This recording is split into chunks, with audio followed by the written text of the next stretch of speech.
Evangelho, o livro de Atos, capítulo 11, ainda, a última sessão.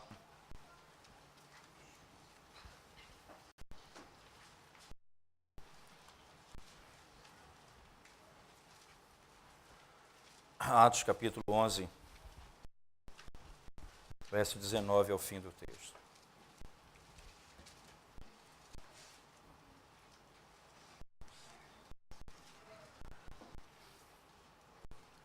Diz assim as Sagradas Escrituras. Então, os que foram forços por causa da tribulação que sobreveio a Estevão, se espalharam até a Fenícia, Chipre e Antioquia, não anunciando a ninguém a palavra, senão somente aos judeus. Alguns deles, porém, que eram de Chipre e de Cirene, e que foram até Antioquia, falavam também aos gregos, anunciando-lhes o Evangelho do Senhor Jesus. A mão do Senhor estava com eles, e muitos, crendo, se converteram ao Senhor.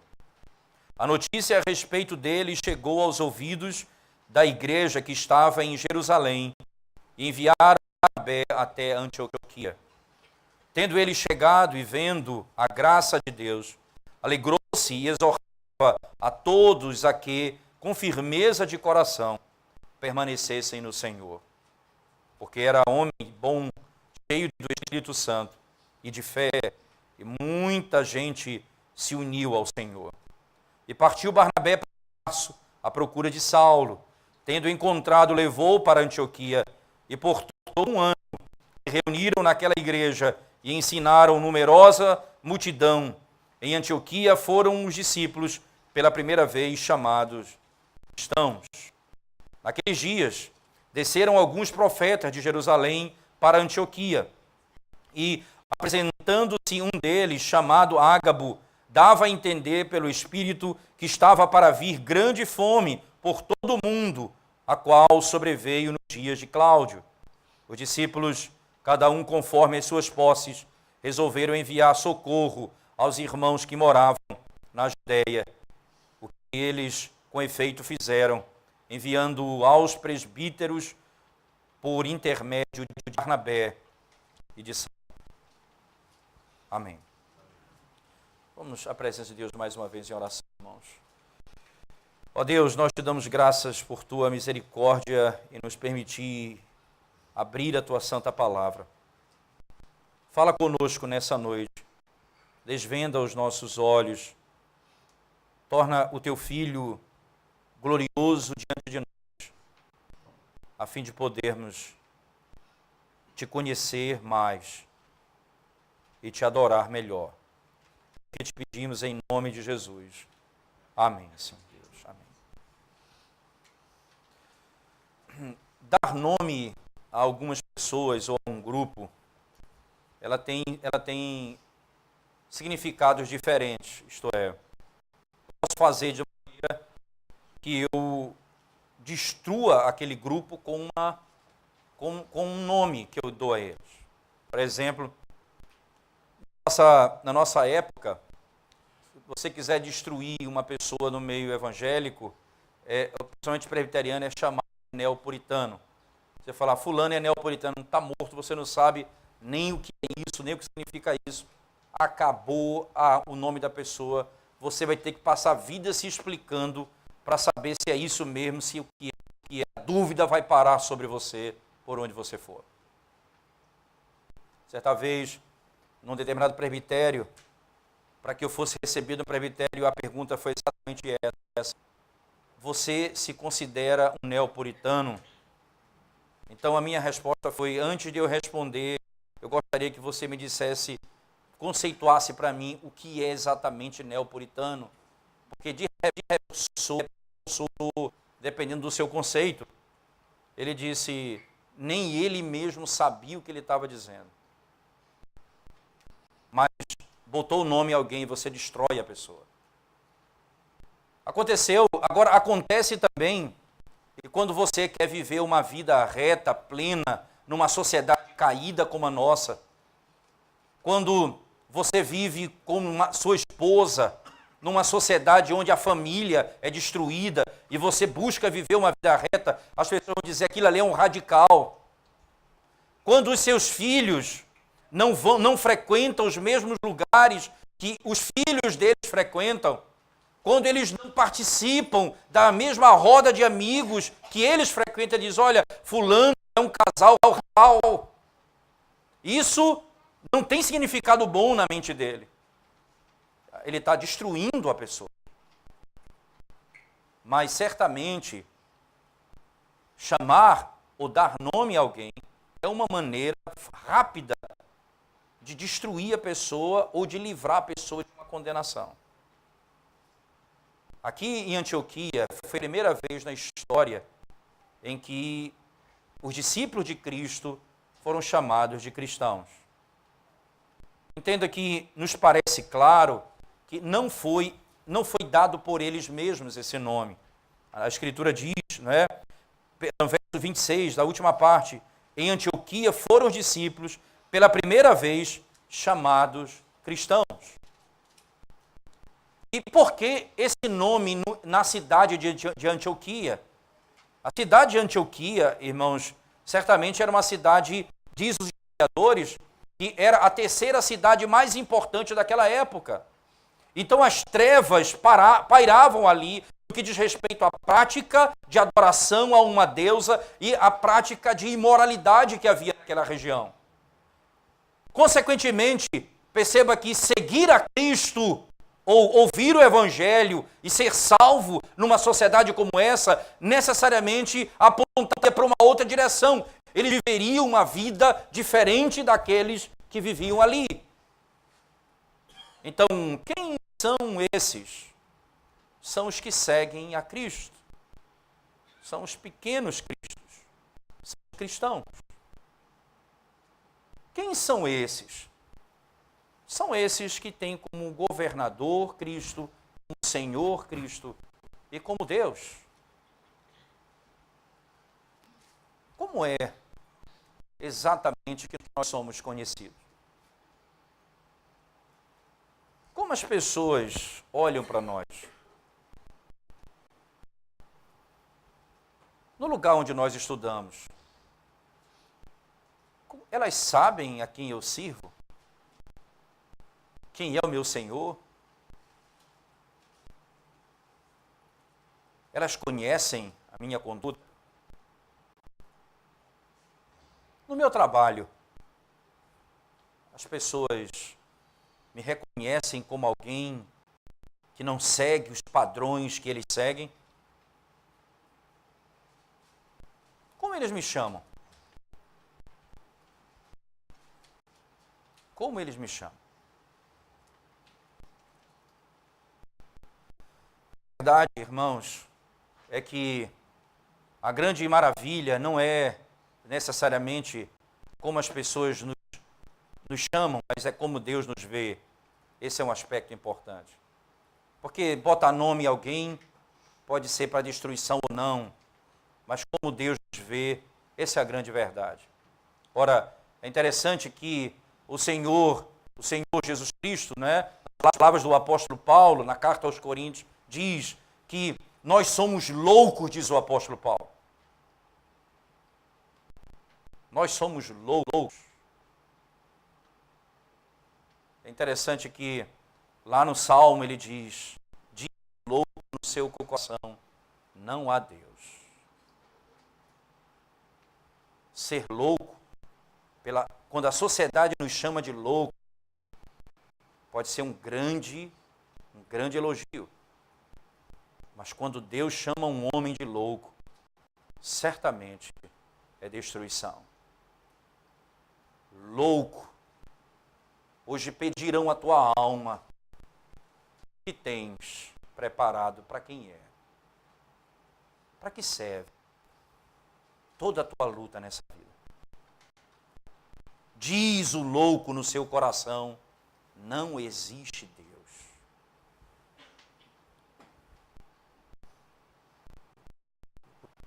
Que nós recebemos é esse. E Deus é perito em mudar o nosso nome. Foi assim na história da redenção, na antiga aliança. Ora, ele mesmo vai transformar o nome de Saulo em Paulo. Ele lhe chamou Jacó, que era enganador de Israel, o príncipe de Deus. Ele chamou Abrão de Abraão. Ele mudou o nome das pessoas. Ele muda o nome das pessoas. Ele não muda título, necessariamente, não uma marca, mas ele muda o nosso nome. E mudar o nome é mudar o que nós somos. E é exatamente isso o que passa a acontecer aqui no livro de Atos, no capítulo 11. Voltemos mais uma vez para a narrativa, por favor, irmãos. Perceba que nós temos aqui alguns pontos importantes, não é? O evangelho passa a se espalhar por todo mundo. Verso 19 diz: então os que foram dispersos por causa da tribulação que sobreveio a Estevão. Perceba que aqui Lucas está falando como que um envelope, não é? Ele está ele está terminando uma sessão. No capítulo 8 do livro de Atos, por favor, você vai perceber, não é, que no capítulo 8 de Atos, você vai encontrar esse acontecimento narrado aqui. Verso 1 diz: naquele dia levantou-se grande perseguição contra a igreja em Jerusalém, e todos, exceto os apóstolos, foram dispersos pelas regiões da Judéia e Samaria. Então ele está fazendo referência ao que aconteceu aqui com Estevão, no capítulo 8. Ele está no ciclo dizendo: ora, os que foram dispersos por causa da tribulação que sobreveio a Estevão se espalharam até a Fenícia, Chipre e Antioquia, não anunciando a ninguém a palavra, senão somente aos judeus. Perceba ainda aquilo que havia acontecido, o grande fato que ocorreu no capítulo 9, 10 e no 11, que descreve Deus tirando os limites da Judéia e indo para além da Palestina, para as nações e para os gentios. Mais uma vez, isso é reforçado. Eles iam pelas nações, mas só pregavam aos judeus. Eles só anunciavam aos judeus. Aconteceu, verso 20, alguns deles, porém que eram de Chipre e de Cirene, que foram até Antioquia, falavam também aos gregos, anunciando-lhes o evangelho do Senhor Jesus.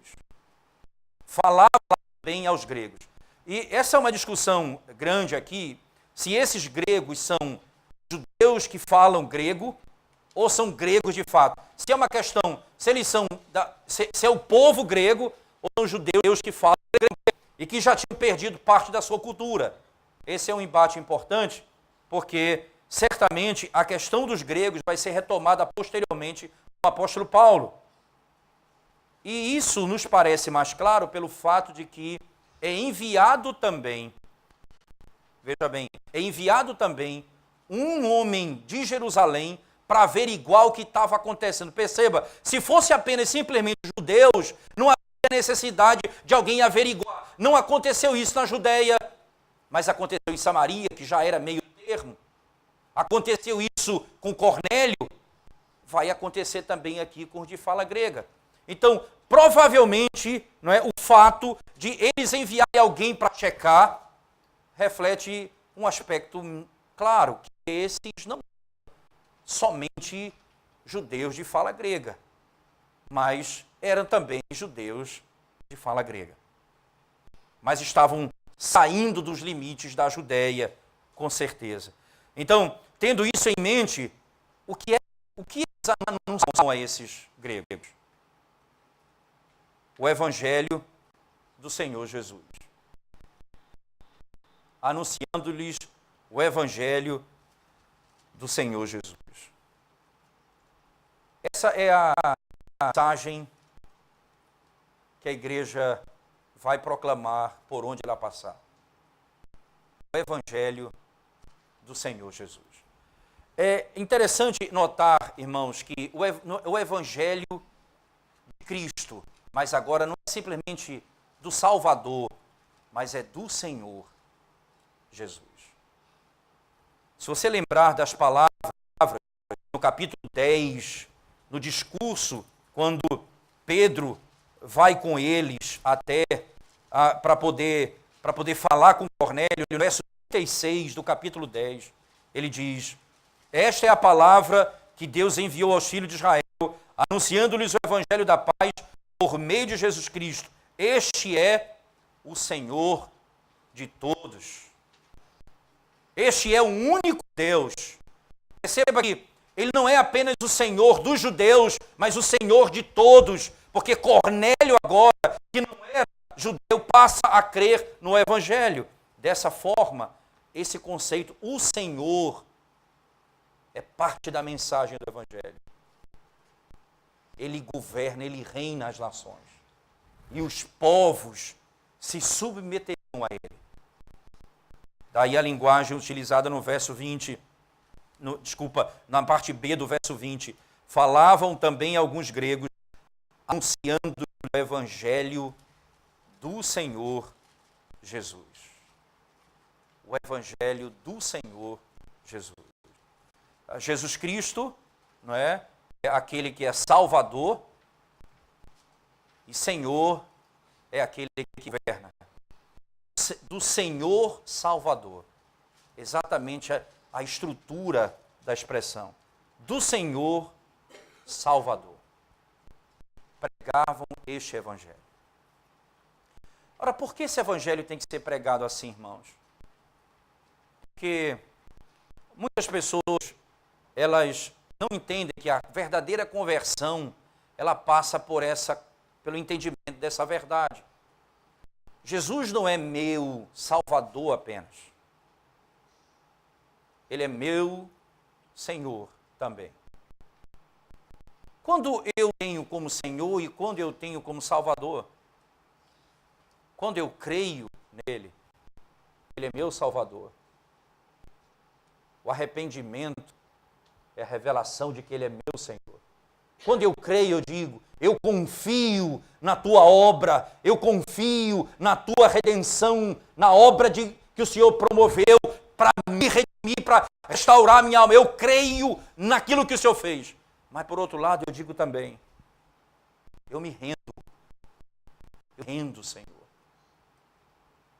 Eu abandono as minhas armas, Senhor. Eu abandono os meios que eu tenho, conquistar as coisas, eu abandono a minha maneira de viver, eu abandono a minha maneira de lidar com as coisas e resolver meus problemas, de poder ter paz nesse mundo, eu abandono tudo e me rendo a Ti. Tu és também o meu Senhor. Eu sou governado por Ti. Eu sou governado por Ti. Uma sociedade como a da Antioquia, onde as trevas imperavam, dizer apenas que conhecia Jesus como Senhor e não ser guiado, conduzido, dirigido por Ele, seria um grande contrassenso, como é também hoje, irmãos. Quantas pessoas levantam as mãos da igreja dizendo, eu creio em Jesus, mas elas vivem lá fora como que o Senhor não existisse. Elas são guiadas por si mesmas, elas vivem segundo as leis do mundo, não segundo a palavra de Deus. Ora, como isso pode? Como pode existir isso no nosso meio? Certamente não há verdadeira conversão. A verdadeira conversão transforma um homem completamente.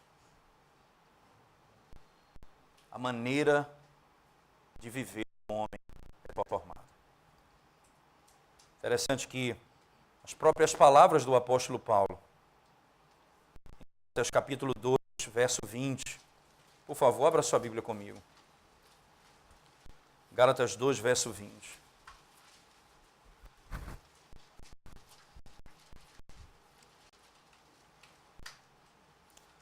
Logo, já não sou eu quem vive. Deixa eu ler o verso 19 e 20, por favor. Porque eu, mediante a própria lei, morri para a lei, a fim de viver para Deus. Estou crucificado com Cristo. Logo já não sou eu quem vive, mas Cristo vive em mim. E esse viver que agora tenho na carne, vivo pela fé no Filho de Deus, que me amou e a si mesmo Você entregou por mim. Eu morri para mim mesmo. Vivo para Deus. Eu vivo para Deus. Eu sou governado. Deus não faz uma reforma no homem, não. Ele não pega você e vai melhorar uma área da sua vida, vai ajustar alguma área. Não, ele não faz reforma, não. Ele vai destruir o seu edifício todo e vai reconstruir você. Tanto é que essa linguagem bíblica, se você não nascer de novo, você não tem parte no reino de Deus. Não é melhoras na minha vida, não é ajustes em áreas da minha vida. Eu preciso morrer para mim mesmo e viver para Deus. Eu preciso ler o mundo com a lente das Escrituras, porque essa é a vontade do meu Senhor. Eu preciso julgar as coisas na perspectiva bíblica. Eu não posso pensar, por exemplo, em educação na perspectiva de filósofos humanistas e não pensar na educação segundo Deus. Se Deus tivesse estabelecido princípios claros do modo como Ele quer instruir. É como, por exemplo, criar os meus filhos. Eu vou criar os meus filhos segundo a psicologia lá de fora, do mundo, e vou dizer, Deus não me disse, não me instruiu como eu tenho que guiar meus filhos. Ele é meu Salvador. Ele é meu Senhor. E nós somos obedientes aos governantes desse mundo.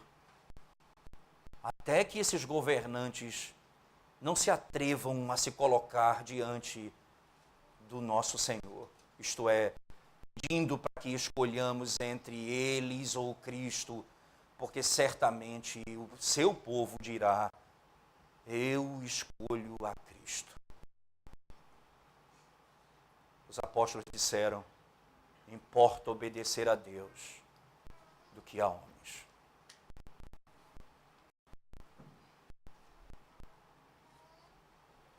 O que Deus nos ensina, então, é que a mensagem que eles pregavam era mensagem poderosa de transformação. Mas como é que se prega essa mensagem, irmãos? E aí vem um aspecto que eu preciso colocar, né? Não é só a boa argumentação, não é a boa lógica nas ideias. Não é necessariamente só isso. Se não tiver o que vem no verso seguinte, será apenas um sino que está ressoando nos nossos ouvidos, mas não entra na nossa alma esse som. Diz o verso seguinte, a mão do Senhor estava com eles, e muitos crendo se converteram ao Senhor. A mão do Senhor estava com eles. O Senhor os guiava. O Senhor estava com eles. E muitos, diz o texto sagrado, crendo, se converteram ao Senhor. Que coisa impressionante. Crendo, se converteram ao senhorio dele.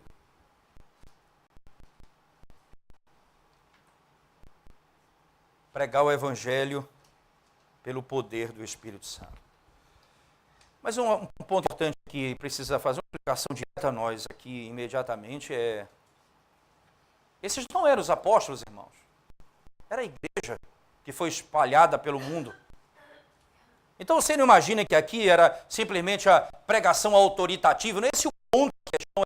Onde eles estavam, na sociedade, onde eles se encontravam, eles proclamavam a Cristo. E o Senhor ia com eles. Em qualquer lugar onde ia. Mais uma vez, início, eu volto a trazer de volta. Eu volto a trazer esse princípio de volta aqui. Como as pessoas veem vocês no trabalho, na escola? Como é exatamente isso? Vocês acham que as pessoas precisam do quê? Para você ser uma pessoa legal com os amigos, ser uma pessoa bem entrosada com os amigos, você precisa falar a linguagem deles. O que eles precisam é de salvação, e você tem a mensagem de salvação nos seus lábios, e você está retendo isso, falando bobagem, discutindo besteira, gastando tempo com coisa vazia. Você tem a palavra da salvação e retém, podendo tirar as pessoas do inferno. É no Senhor Jesus Cristo.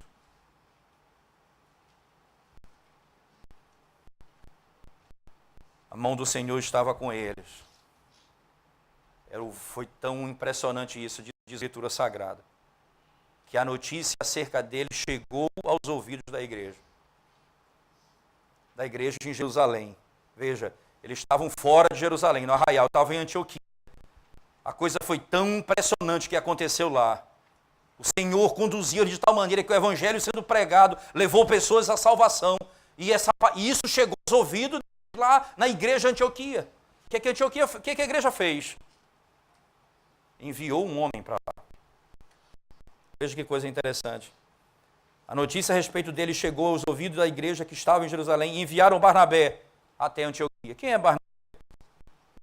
Primeira vez que Barnabé é citado aqui em Atos está no capítulo 4. Volte comigo um pouquinho, por favor. Atos capítulo 4. Você vai encontrar a primeira vez que é citado na Escritura.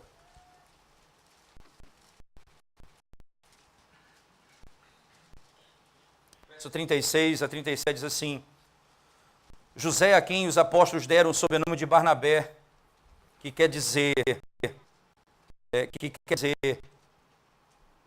filho de exortação, levita, natural de Chipre, como tivesse um campo, vendendo-se isso e depositou aos pés dos apóstolos. Era um homem que anunciava a consolação. Era um levita, diz o texto sagrado, natural de Chipre, aquela região que é citado ali no verso 19 do capítulo 11. Então, foram dispersos por causa da tribulação que sobreveio a Estevão, se espalharam até Fenícia, Chipre e Antioquia. Então, ele era dessa região aqui, conhecia a região. E ele foi, então, enviado de Jerusalém para cá. Ele conhecia bem aquilo ali. E quando ele chega aqui, mais uma vez, Lucas gasta um tempo descrevendo a pessoa dele, dizendo assim, no verso 24, porque era um homem cheio do Espírito Santo e de fé, e muita gente se uniu ao Senhor. Agora, o que acontece aqui?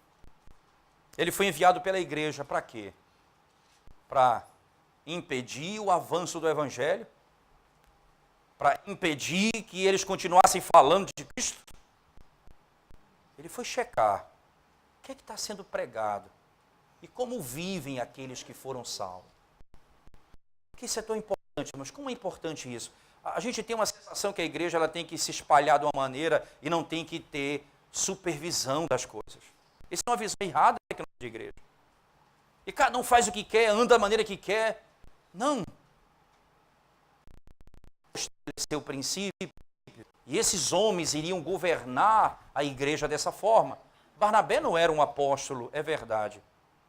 Mas ele é introduzido aqui porque ele passa a introduzir o apóstolo Paulo dentro de Antioquia e começa a história de Paulo anunciando o evangelho aos gentios. Barnabé chega e diz o texto, tem chegado, verso 23, e vendo a graça de Deus. Como é que você vê a graça de Deus? Da maneira como aqueles homens viviam e como eles vivem. De Cristo, o Senhor daqueles homens, da obediência a Ele, da submissão ao Evangelho. Vendo a graça de Deus, alegrou-se e exortava exortava a todos que com firmeza de coração permanecessem no Senhor. Então ele olha para aquelas pessoas que foram convertidas ao Senhor, salvas pelo Evangelho, olha para o mundo, a tentação do mundo, as fraquezas que estão diante de nós, do nosso coração, a nossa tendência de ceder às pressões do mundo. Então ele olha para aquilo ali, olha para a igreja e diz: mantenham-se firmes no Senhor. Mantenham-se firmes no Evangelho. Não cedam. Mantenham-se em Cristo. Ele diz essas pessoas: todos que com firmeza de coração permanecessem no Senhor. Nesse momento, mais uma vez a expressão usada, sobre ele, era um homem bom, cheio do Espírito Santo e de fé, e muita gente se uniu ao Senhor. Na pregação de Barnabé também, não é? Na pregação dele também, certo? Barnabé pregava e muitos se convertiam ao Senhor. Mas Barnabé tinha uma outra missão aqui. Ele era mais velho do que Saulo, no conhecimento da palavra. Mas Saulo tinha algo que nos chama a atenção, podemos dizer assim. Existem, daquele momento aí de Atos 8 para esse evento aqui, alguns estudiosos acreditam que passaram mais ou menos de 6 a 8 anos nesse período. E há um momento na história de Saulo que muitas coisas não se encaixam muito bem na história do apóstolo. Então, muita coisa as pessoas acreditam que aconteceu nesse período, quando não se sabe muito acerca da vida dele. Por exemplo, quando ele foi aos céus, e ele viu coisas extraordinárias ali. Porque o que vai caracterizar esse homem, com menos tempo do que Barnabé, ter mais maturidade do que ele, a ponto de Barnabé humildemente ir atrás dele para que ele vinha ensinar a igreja de Antioquia. Diz o texto sagrado no verso 25: partiu para Tarso à procura de Saulo. Perceba que o texto ele parece vago, né, no primeiro momento. Ele está ali com eles, ele sai em busca de Saulo. Mas veja o que ele vai fazer. Tendo-o encontrado, levou para ele o trouxe para Antioquia. Ele foi buscá-lo. E por todo um ano se reuniram naquela igreja e ensinaram numerosa multidão. E aí ele diz, em Antioquia, pela primeira vez, eles foram chamados de cristãos. Quando Saulo chega e passa a ensinar a igreja acerca do Evangelho. Os judeus, salvação para os gregos. Isso fica tão claro. A salvação vem dos judeus, diz o Senhor em João 4. A nossa religião ela é judaico-cristã. A nossa ética é judaico-cristã. Nós não podemos fugir. Essa tentativa da sociedade de romper com isso, dizendo essa estrutura judaico-cristã tem que ser quebrada. Nós não podemos separar cristianismo do judaísmo. Há uma conexão íntima. Jesus diz, a salvação vem dos judeus. A história faz questão de afirmar que veio por meio dele, está mostrando isso. Ele generosamente, apesar da luta interna, de não ceder, de não saber os seus limites, o Evangelho chega ao mundo. Mas na última parte do texto, por favor. Aqui caberia, não tenha dúvida, eu caberia aqui muito tempo de exposição. Eu vou voltar a esse texto no tempo oportuno para tratar sobre a questão da profecia de Ágabo. Esse é um assunto importante dentro da estrutura da revelação do Novo Testamento. Mas eu quero me deter aqui apenas nesse ponto para terminar essa conexão. É o que a igreja passa a fazer com os judeus.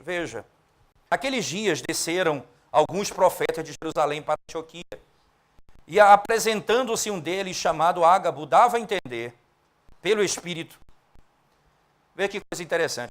Alguns dizem assim, porque as profecias do Novo Testamento elas são diferentes da profecia do Antigo Testamento. Do Antigo Testamento era, assim diz o Senhor. Mas e como é essa profecia aqui? Dava a entender pelo Espírito. Por que ele dizia isso aqui? Pelo Espírito de Deus. Assim como no Antigo Testamento, assim diz o Senhor aqui, o Espírito estava dizendo a ele. O princípio era revelação divina. Isso não era algo da sua imaginação, isso não era uma interpretação de algo diferente. Era a revelação como na aliança. Eu vou voltar a isso com mais detalhe, mas apenas que eu não posso deixar de falar, porque está escrito aqui na narrativa. Mas aí vem ainda a sequência. Dando a entender pelo Espírito que estava para vir grande fome por todo mundo. Qual sobreveio nos dias de Cláudio. Veja, ele fez uma profecia pelo Espírito de Deus e se cumpriu. Agora, como não é profecia de Deus, como é a imaginação dele, é a mesma coisa que acontece no Antigo Testamento. Alguns tentam afirmar que o profeta do Novo Testamento pode errar.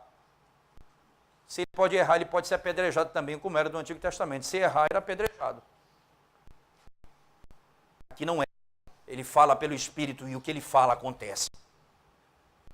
Mas um outro aspecto importante. Os discípulos, conforme as suas posses, que coisa extraordinária, resolveram enviar socorro aos irmãos que moravam na Judéia. Os novos irmãos da Grécia souberam que os irmãos de Jerusalém estavam passando necessidade.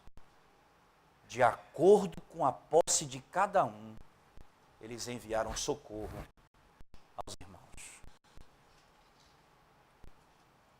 Eles enviaram socorro aos irmãos. O que eles com efeito fizeram enviando aos presbíteros. Perceba, ainda, você já está vendo aqui uma transposição. Né? Lembrem-se que o livro de Atos é um livro 4:30 da manhã, 4:30 da tarde.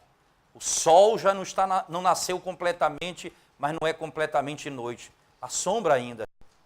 E está vendo uma transposição da antiga para a nova aliança e do governo temporário para o permanente. Os apóstolos agora começam a colocar os presbíteros, esses vão ser aqueles que vão governar a igreja de Cristo. Então, eles enviam aos presbíteros, por intermédio de Barnabé e de Saulo, enviam o quê? Socorro aos irmãos. Eles nos deram, eles vieram por meio da perseguição e nos anunciaram a salvação, e nós encontramos o Salvador, Senhor. Agora, aqueles que nos enviaram o Salvador precisam da nossa ajuda. E eles então enviam suas posses para socorrer as necessidades deles.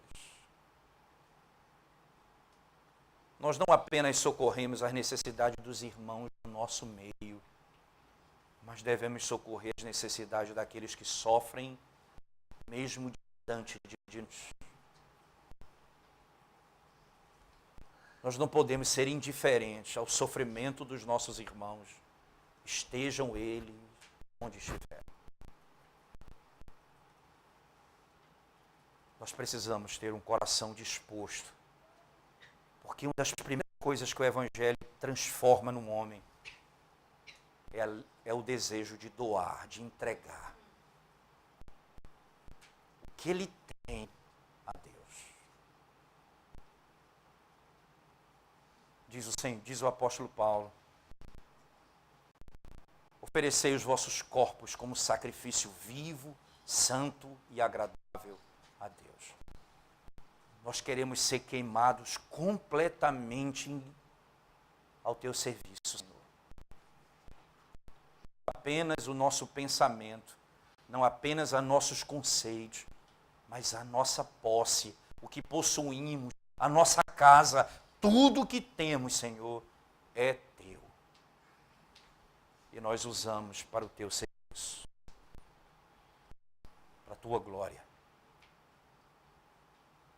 E a igreja que envia a mensagem da redenção recebe o socorro quando necessita de ajuda financeira.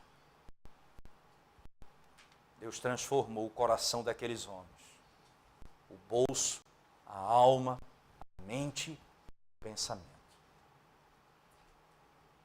Nada que eles têm é para seu próprio bem, o bem daqueles que pertencem ao povo de Deus. Tudo o que nós temos é para o serviço de Deus. Esse é o Evangelho, em que você tem Jesus como Senhor e Jesus como Salvador. Eu creio nele e eu me submeto ao seu senhorio em todas as áreas da minha vida. Que o Senhor, por sua graça e misericórdia, possa falar ao seu coração, ele possa ser bondoso com a sua mão poderosa, como ele foi com aqueles que pregaram aos gregos. E ele possa converter o seu coração por meio do Evangelho de Cristo nessa noite. Ele possa salvar a sua vida. Ele possa transformar a sua vida, fazendo de você um servo dele, para a glória dele. Amém. Vamos à presença do Senhor em oração, mais uma vez, irmãos. Ó Deus querido, Senhor de toda a glória, aplica a tua palavra ao nosso coração nessa noite, salvando-nos, exaltando-nos e restaurando a nossa vida. Em nome de Jesus nós oramos.